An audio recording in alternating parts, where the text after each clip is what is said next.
Morning students. इससे पिछली video में हम पढ़ा रहे थे आपके लिए फसलों में सिंचाई का समय। तो फसलों में सिंचाई का समय निर्धारित करना था अपन को।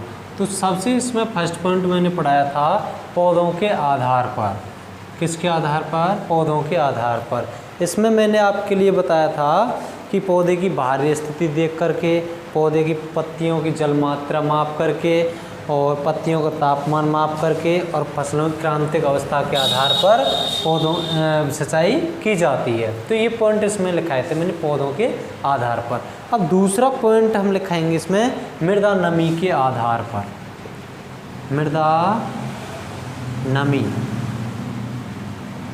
मृदा नमी के आधार पर, मृदा नमी के आधार पर किसका सिंचाई का समय निर्धारित करेंगे, है ना। तो इसमें लिखेंगे बाष्पोत्सर्जन के कारण, इसको मिटा देते हैं। दूसरा पॉइंट चल रहा है अपन का, बाष्पोत्सर्जन के कारण, बाष्पोत्सर्जन के कारण मृदा से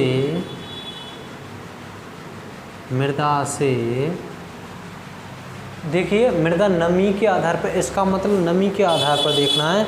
मृदा से नमी का ह्रास होता है, मृदा से नमी का ह्रास कहते हैं, कमी को ह्रास होता है और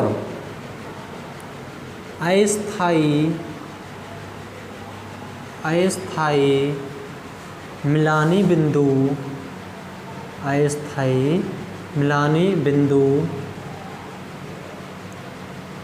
की अवस्था, अस्थायी मिलानी बिंदु की अवस्था आ जाती है, अस्थायी मिलानी बिंदु की अवस्था आ जाती है। इसलिए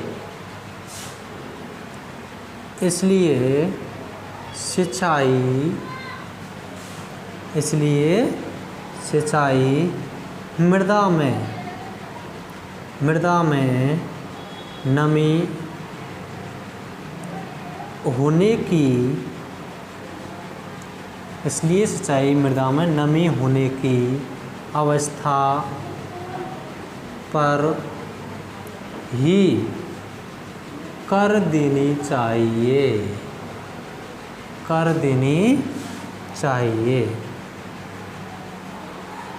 देखिए मृदा नमी के आधार पर बाष्पोत्सर्जन के कारण मृदा से नमी का ह्रास होता है या कमी होती है और अस्थायी मिलानी बिंदु की अवस्था आ जाती है। अस्थायी कहते हैं जब इसमें वापस से जल का प्रयोग किया जाएगा, जल डाला जाएगा तो ये वापस से पौधे हरे हो जाएंगे, तो इसे क्या कहेंगे?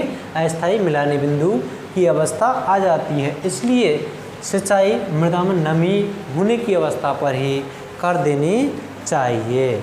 अब इसमें कुछ नोट लिखाऊंगा, नोट डाल के लिख लो। नोट डाल के इसमें लिखो क्षेत्र क्षमता, क्षेत्र क्षमता, क्षेत्र क्षमता कहते हैं। देखिए क्षेत्र क्षमता कहते हैं ऊपरी सीमा को। किसे कहते हैं? ऊपरी सीमा को। मृदा में उपलब्ध जल की ऊपरी सीमा, मृदा में उपलब्ध जल की ऊपरी सीमा, क्षेत्र क्षमता कहलाती है।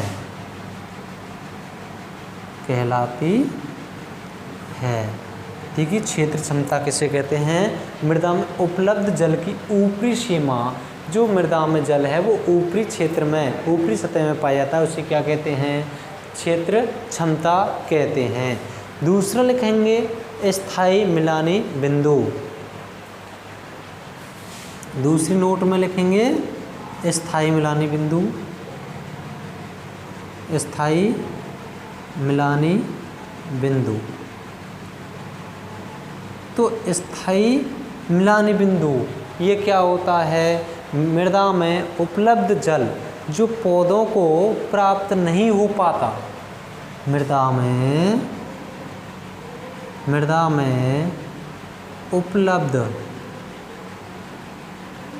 उपलब्ध जल जो पौधों को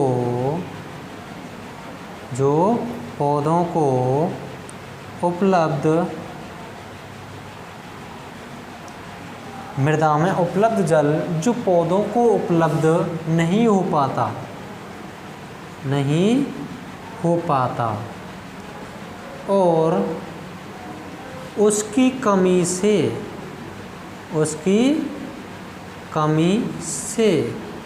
पौधा सूख जाता है, पौधा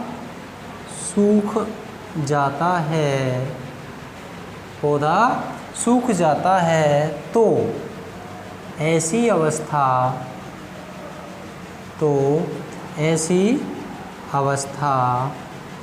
को स्थायी मिलानी बिंदु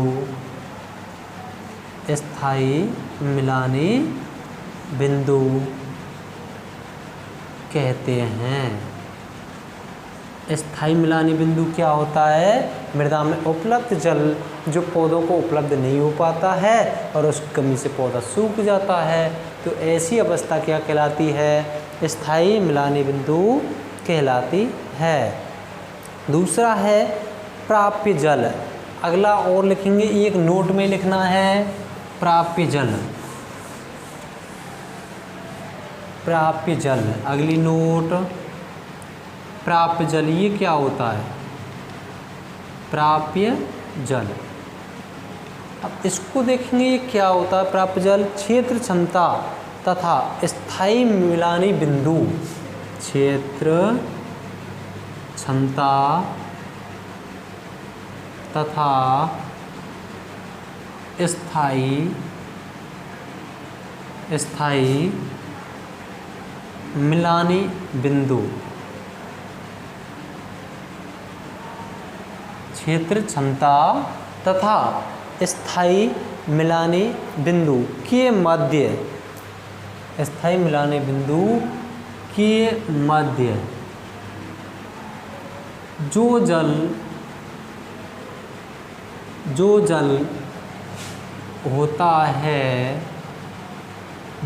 होता है उसे प्राप्य जल कहते हैं। प्राप्य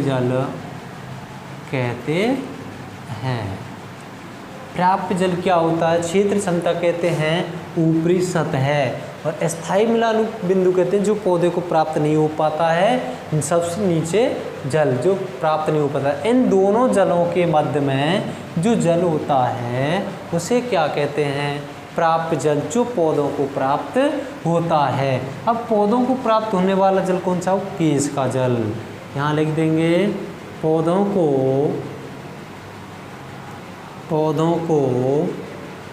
प्राप्त होने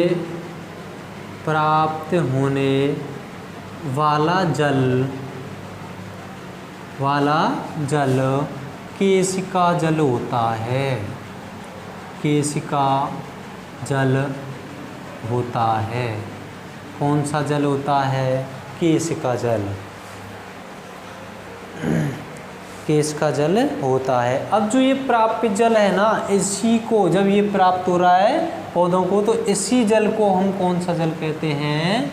केशिका जल कहते हैं। अब डालेंगे अगली हेडिंग, फसलों में सिंचाई कितनी की जाए। इसका मतलब मात्रा। क्या डालेंगे? मात्रा। ये तो निर्धारित कर लिया, अभी तो अपने अब क्या डालना है? उसकी मात्रा कितनी की जाए। ठीक है, हेडिंग डालेंगे फसलों में सिंचाई कितनी की जाए। फसलों में सिंचाई कितनी की जाए। सिंचाई कितनी की जाए। फसलों में सिंचाई कितनी की जाए, ठीक है ना। तो इसमें लिखेंगे विभिन्न फसलों की, विभिन्न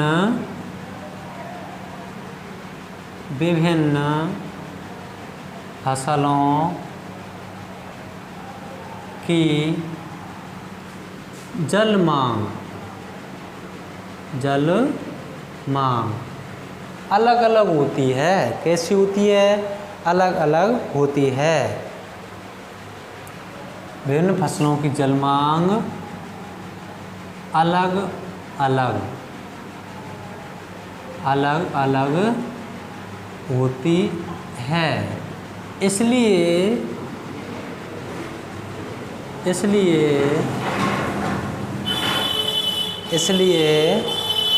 सभी फसलों की सिंचाई, सभी फसलों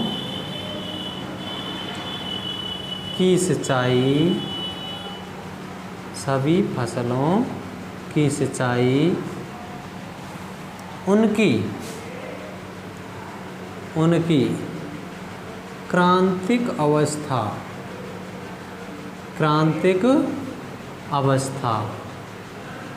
पर ही कर देनी चाहिए। क्रांतिक अवस्था पर ही कर देनी चाहिए। किस अवस्था पर कर देनी चाहिए? क्रांतिक अवस्था पर कर देनी चाहिए। विभिन्न फसलों की जल मांग। अब लिखेंगे जल मांग, फसलों में सिंचाई कितनी की जाए। अब वो है जल मांग, उसे क्या कहते हैं? कितनी की जाए उसको कहते हैं जल मांग। तो विभिन्न फसलों की जल मांग निम्न है।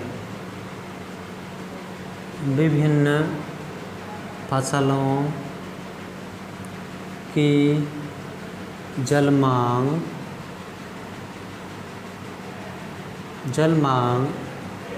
निम्न है। विभिन्न फसलों की जल मांग निम्न है। तो देखिए फसलों में सिंचाई कितनी की जाए, ये देखना कितनी किस फसल को कितनी सिंचाई की जाएगी, कितनी जल मांग है उसकी, है ना। तो सबसे 2 कॉलम बनाएंगे। सबसे पहले फसल, एक कॉलम फसल का नाम लिखेंगे इसमें, दूसरी में बनाएंगे जल मांग, कौन सी फसल है और उसकी जल मांग कितनी होती है। तो फसल का नाम लिखेंगे इसमें धान, सबसे फर्स्ट लिखेंगे धान। धान की जो जल मांग होती है वो होती है 900 से 2500, 900 से 2500 mm। कितनी होती है? 900 से 2500 mm। इसके बाद में गेहूँ इसकी होती है 450 से 650 mm। जल मांग को mm में मापा जाता है, mm को कहते हैं मिलीमीटर। क्या कहते हैं? मिलीमीटर। तो धान की 900 से 2500, गेहूं की जल मांग 450 से 650, गन्ना की जल मांग 1500 से 2500, 1500 से 2500 mm होती है गन्ने की। इसके बाद में आलू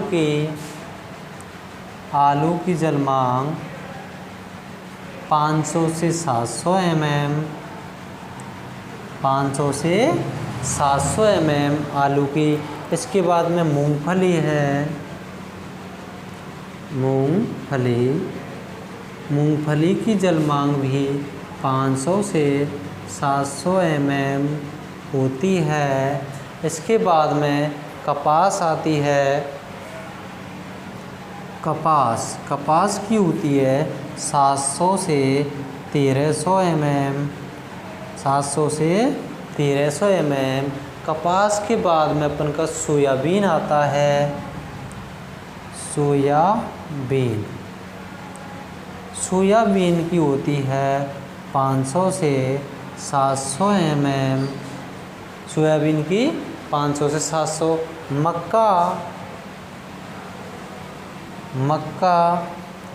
मक्का की 500 से 800 mm होती है।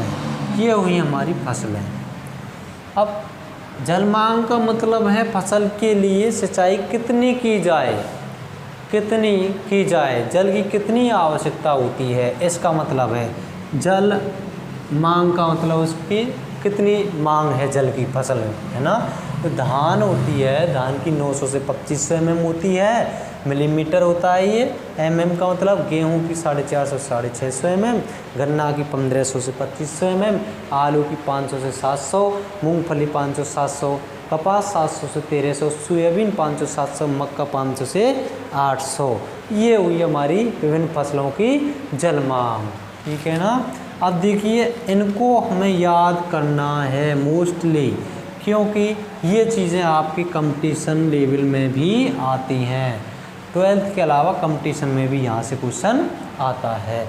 अब इसके बाद में अगली हेडिंग डालेंगे सिंचाई की विधियाँ। अगली हेडिंग डालेंगे सिंचाई की विधियाँ। अब जो भी हम सिंचाई करते हैं वो किस किस विधि से कैसे कैसे करते हैं, उन विधियों के बारे में पढ़ना है।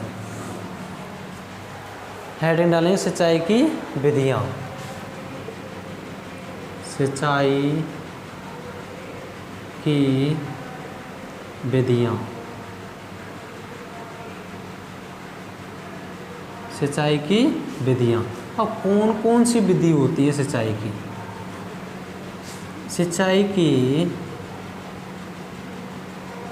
सिंचाई की निम्न विधियाँ होती हैं, निम्न विधियाँ होती हैं।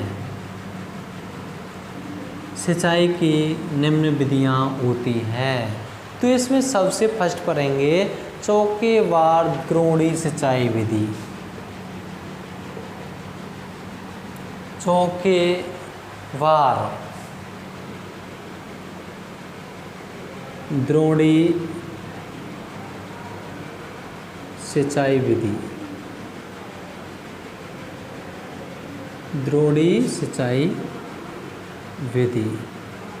तो इसमें क्या होता है, फील्ड को आयताकार और वर्गाकार रूप में बांट लिया जाता है। किस रूप में बांट लिया जाता है? उसे समतल करके आयताकार और वर्गाकार क्यारियों में इसको बांट लिया जाता है और ढाल के अनुसार जल प्रवाह नालियाँ बना दी जाती हैं, ठीक है ना। इसमें लिखेंगे इस विधि में खेत को, इस विधि में खेत को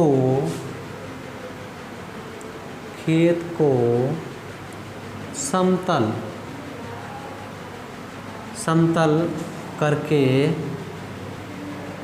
इस विधि में खेत को समतल करके वर्गाकार तथा आयताकार, वर्गाकार तथा आयताकार क्यारियों में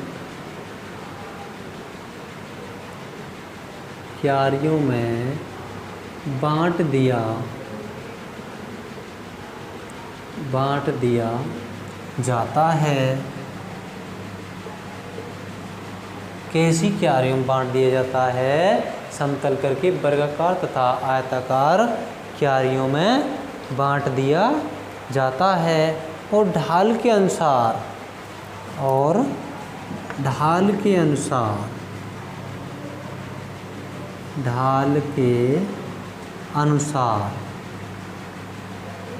जल प्रवाह नालियाँ, ढाल के अनुसार जल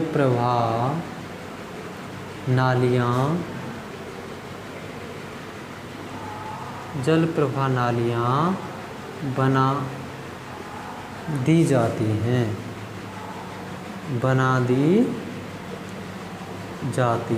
ढाल के अनुसार क्या बना दी जाती हैं? जल प्रवाह नालियाँ बना दी जाती हैं।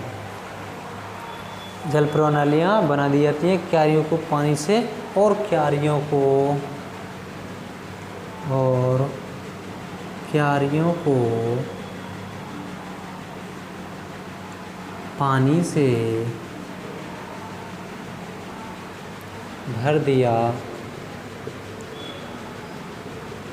जाता है। और क्यारियों को किससे भर दिया जाता है? पानी से भर दिया जाता है। इन क्यारियों को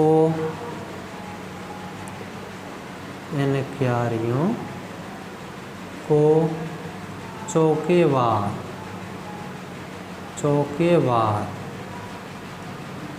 क्यारियाँ कहते हैं। चौकेबार क्यारियाँ कहते हैं। कौन सी क्यारियों को? जिनको बनाया जाता है। नोट डालेंगे। सिंचाई के लिए सर्वाधिक प्रचलित विधि।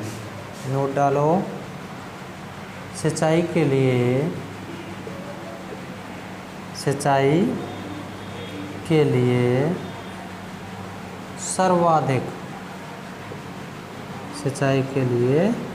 सर्वाधिक प्रचलित सिंचाई विधि।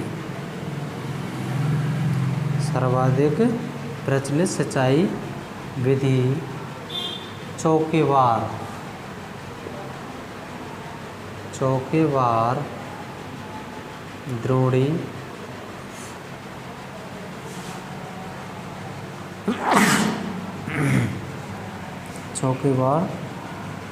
द्रोणी सिंचाई विधि है। चौकेबार द्रोणी सिंचाई विधि है। अब इसको हम बनाएंगे। देखो, इस विधि में खेत को समतल, ये अपना कोई खेत है, इसको हमने समतल किया। इसको हमने क्या किया? समतल किया। समतल करके इसको वर्गाकार तथा आयताकार क्यारियों में बांट देते हैं। अब इसको अलग अलग क्यारियों में बांट देते हैं। इस प्रकार से अलग अलग क्यारियों में बांट देते हैं। ठीक है ना? और ढाल के अनुसार जल प्रवाह नालियाँ बना दी जाती हैं।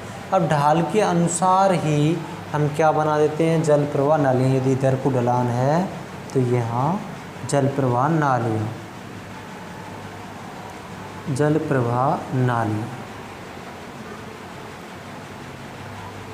प्रवाह नालियाँ यदि इधर है तो यहाँ पे जल प्रवाह नालियाँ,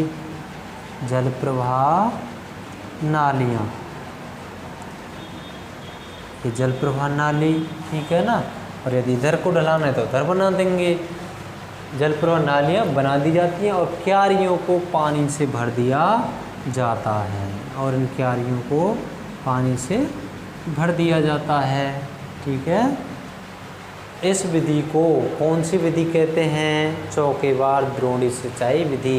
इस विधि में खेत को समतल करके वर्गाकार तथा आयताकार क्यारियों में बांट दिया जाता है और ढाल के अनुसार जल प्रवाह नालियाँ बना जाती हैं। इस विधि को चौकेबार द्रोणी सिंचाई विधि कहते हैं। सिंचाई के लिए सर्वाधिक प्रचलित सिंचाई विधि कौन सी है? चौकेबार द्रोणी सिंचाई विधि। अब इसके लाभ लिखेंगे।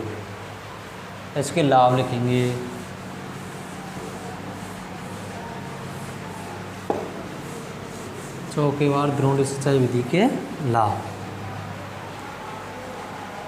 लाभ। इस विधि के निम्न लाभ हैं।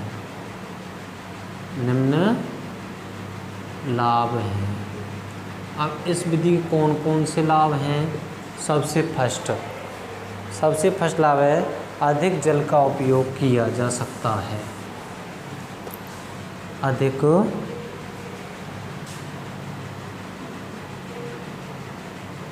जल का उपयोग किया जा सकता है।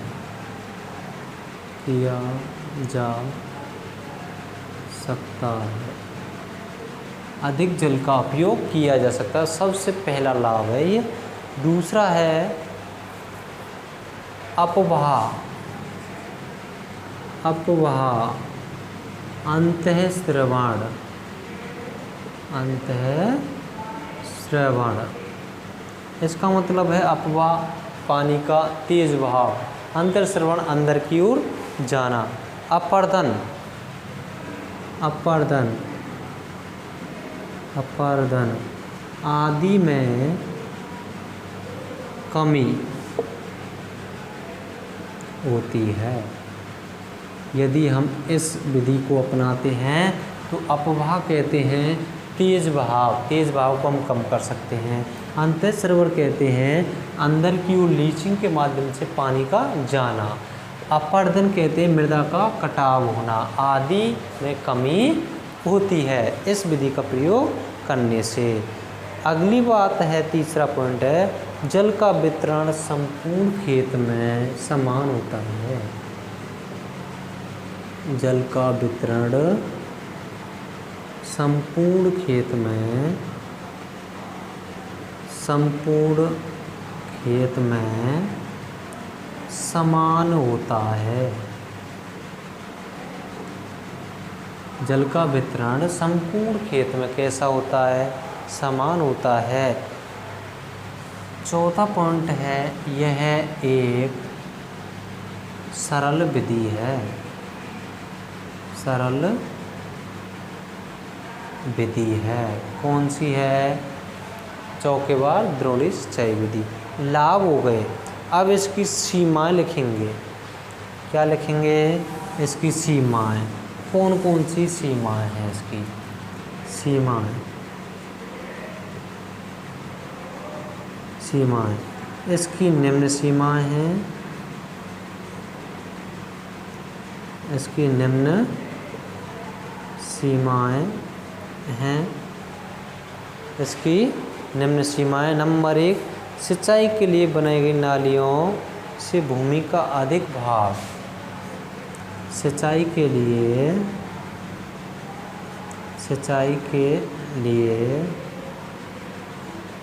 बनाई गई नालियों से भूमि का अधिक भाग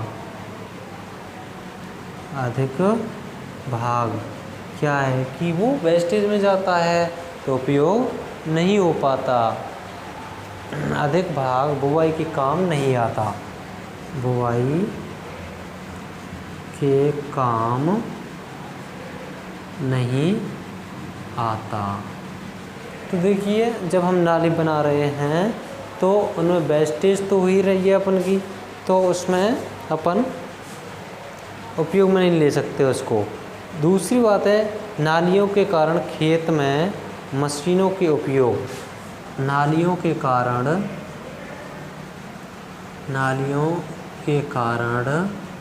खेत में मशीनों के उपयोग। नालियों के कारण खेत में मशीनों के उपयोग तथा निराई गुड़ाई में कठिनाई होती है। तथा निराई गुड़ाई में कठिनाई होती है। कठिनाई होती है। निराई गुड़ाई में कठिनाई होती है नालियों के कारण। तीसरी, खेत का समतल होना आवश्यक है। खेत का समतल होना आवश्यक है। किस विधि में? चौकेबार द्रोणी विधि में। चौथा है, पृष्ठीय जल निकास अधिक होता है। पृष्ठीय जल निकास अधिक होता है। पृष्ठ पर जो जल है उसका निकास अधिक होता है। पांचवा है, यहाँ लिख लेते हैं।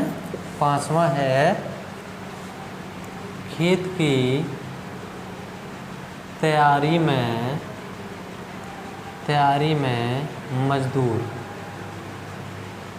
अधिक लगते हैं, मजदूर अधिक लगते हैं। तो ये हुई हमारी चौकीवार द्रोणी सिंचाई विधि। तो इसमें देखिए इसके लाभ क्या थे। सबसे पहले कि अधिक जल का उपयोग किया जा सकता है। इसमें नाली बनाते हैं, वो अपनी क्यारी बनाते हैं, उसमें अधिक जल का उपयोग किया जा सकता है। और जो अपवाह, अंतःसरण, अपर्दन, इनमें कमी की जा सकती है। जब हमने क्यारी बना रखी है उनमें रुकेगा जल। जल का वितरण संपूर्ण खेत में, पूरे खेत में समान रूप में इसका वितरण कर सकते हैं क्यारियों के माध्यम से। ये एक सरल विधि है। ये तो हुए लाभ। अब इसकी सीमाएं हैं। इसकी कौन कौन सीमाएं सिंचाई के लिए बनाई गई। नालियों से भूमि का अधिक भाग बुआई के काम नहीं आता।